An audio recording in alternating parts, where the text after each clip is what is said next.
자, 그 다음에 모든 분들이 관심을 가지실 주제죠. 영양제입니다. 맞습니다. 영양제. 사실 그 건강 관리 안 하는 분들은 많지만 영양제는 꼬박꼬박 챙겨 먹는 현대인들이 또 대부분이거든요. 운동은 안 해도 이건 챙겨 먹는다면서. 네, 영양제 박사님들이 제 주위에도 굉장히 많아요. 지난 10년 동안 국민 건강 영양조사를 분석을 해보면 한국 사람들이 우리나라에서 권장한 만큼의 채소 과일을 섭취하는 비율이 반토막이 났습니다. 네. 왜요? 뭐 1인 가구가 는 것도 관련이 있을 겁니다. 그러니까 결국에 또 채소 과일이 비싸진 것도 관련이 있을 것이고요.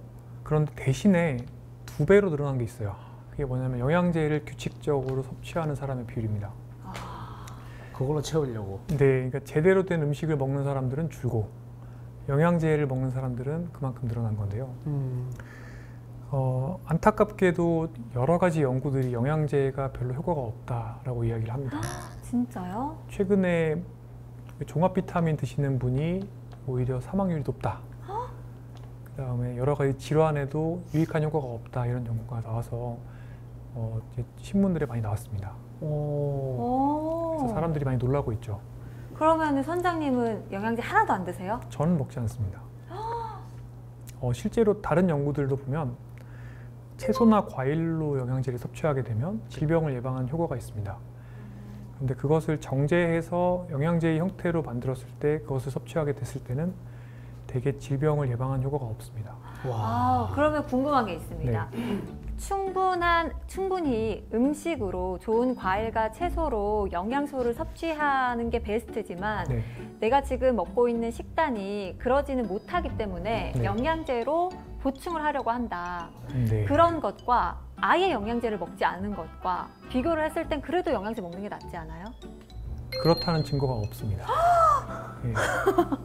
정말요? 근데 이게 정말 아이러니한 게 사실 과일이나 채소 같은 1차 식품은 그거 나온 거 그대로 먹으면 되는데 굳이 이걸 다시 정제해서 약으로 만든 다음에 이렇게 많은 공정을 거쳐서 영양제가 나왔는데 이게 오히려 안 좋다니 정말 이게 만들 필요가 없지 않나. 실은 미세 영양소라고 해서 섬유질, 그다음에 비타민, 철분, 다른 미네랄 이런 것들에 대해서 아직 모르는 게 많고요.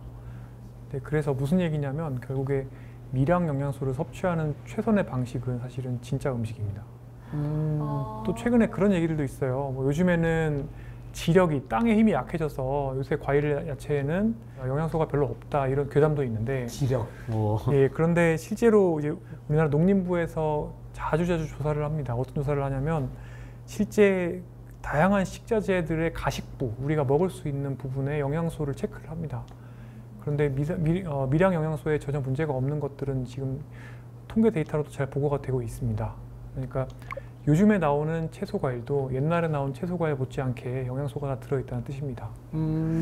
그래서 사실은 어느 정도 일반 식사를 하실 수 있는 현대인에서 실제 피에서, 혈액에서 미량 영양소 레벨을 측정해 보면 감소되어 있는 것이 거의 없습니다. 그래서 그냥 약을 찾기 전에 그냥 바로 앞에 시장에 보이는 과일, 채소 사 먹는 게 더 낫다는 말이네요. 맞습니다. 실제로 보통의 성인들에게 사실 부족한 것은 저는 딱 3가지 정도, 지금은 4가지라고 얘기를 합니다.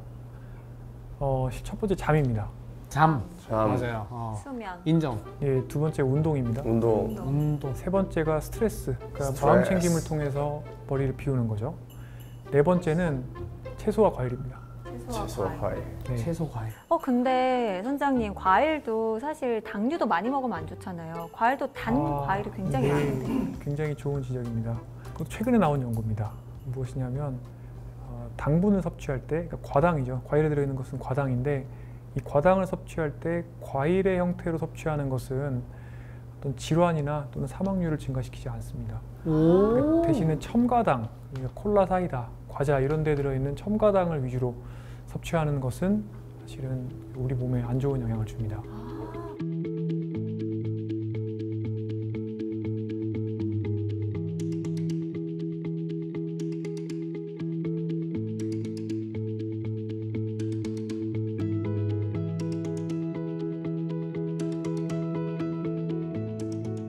한국 사람들이 특히 무언가를 먹어서 어디 부위를 좋게 만들고 싶어 해요.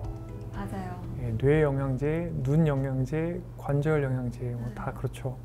실은 개별적인 이런 특정 장기 기능에 효능이 있을지도 모른다라는 영양제들이 사실은 거의 효과가 없다고 보셔도 무방합니다. 예를 들어서 이제 뇌 영양제 요즘에 없어서 못 파는 특정 제품이 있는데 이 뇌 영양제라는 것은 사실은 원래는 뇌 기능을 직접적으로 좋게 만든다라고 하려고 하면 상당한 부작용이 따르게 돼 있습니다. 예를 들어서 전문 치매 약물은 뇌에서 아세틸콜린이라는 신경 전달 물질의 농도를 높입니다.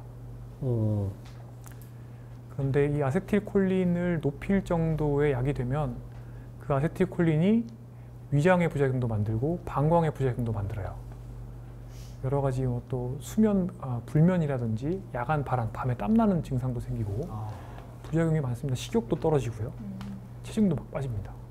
그래서 이런 것들 때문에 전문 치매 약물도 용량이 제한될 때가 많아요. 그런데 이런 전문 치매 약물보다 훨씬 약하지만 또 뇌에서 아세틸콜린 용량을 높여주는 처방하시는 뇌 영양제가 있어요. 전문 의약품으로 나오는. 이 의약품만 해도 사실은 부작용이 좀 생깁니다. 식욕 저하가 생길 수 있고 속이 쓰릴 수 있고요. 근데 굉장히 효과가 미미하다고 돼 있어요. 그런데 이것보다 훨씬 더 약할 것이라고 생각하는 게 지금 시중에서 판매되는 뇌 영양제입니다. 인터넷에서 구입하실 수 있는 게. 왜 그러냐면요. 이게 식품으로 판매가 되려면 부작용이 없어야 됩니다. 부작용이 거의 없어야 되는데 뇌 영양제로서 부작용이 거의 없다는 말은 사실은 효과도 거의 없다는 것을 의미합니다. 그렇기 때문에 영양제에 맹신하는 게 좀 어폐가 있죠. 저한테 오셔서 이 영양제를 드시고 있으니까 나는 뇌 치매가 예방될 것 같고 그러므로 고지혈증 약 먹기 싫고 혈압약 먹기 싫고 당뇨약 먹기 싫다고 말씀하시는 분들 많아요. 근데 그 순서가 앞뒤가 뒤바뀐 거죠. 만성질환 관리가 더 우선인데 오히려 별로 효과가 없을 영양제에 굉장히 기대고 계신 상황이죠. 자, 그러면 뇌 기능의 노화를 확실하게 예방하는 방법이 제가 있다고 말씀드렸잖아요.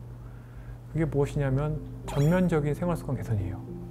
생활습관. 말씀하셨던 것들. 그런데 지금 이제 미국, 우리나라도 임상 연구하고 있는데 아밀로이드 베타라는 뇌 단백질을 뇌 독소죠. 치매를 만드는 단백질을 직접적으로 제거하는 약물이 있습니다. 이 약을 주사로 투여했을 때 1년에 뭐 한 3천만 원 듭니다. 이 약을 쓰게 되면은 뇌 노화 속도가 한 30% 느려집니다. 그런데 식사를 하고 전면적인 생활 습관을 개선하면 이것보다 더 큰 폭으로 뇌 노화 속도를 느리게 만들 수 있는 거예요. 술, 담배 안 하고 적게 하면서 잘 자고 잘 먹고 운동하면 돼요. 다 하나로 통하네요. 네. 그러게요. 그것만 하면 이제 다 건강해지는 거예요. 예, 결국에 몸 노화와 뇌 노화와 눈 노화가 비슷한 건데요. 그런데 그걸 따로따로 떼어놓고 나는 눈 영양제 먹고 뇌 영양제 먹고 관절 영양제 먹고 이렇게 생각하시면 안 된다는 거죠. 네, 그래서 영양제에 대해서 너무 맹신하지 마시고 그냥 자연스럽게 식사를 하시는 게 답이다라고 생각을 하시면 되겠습니다.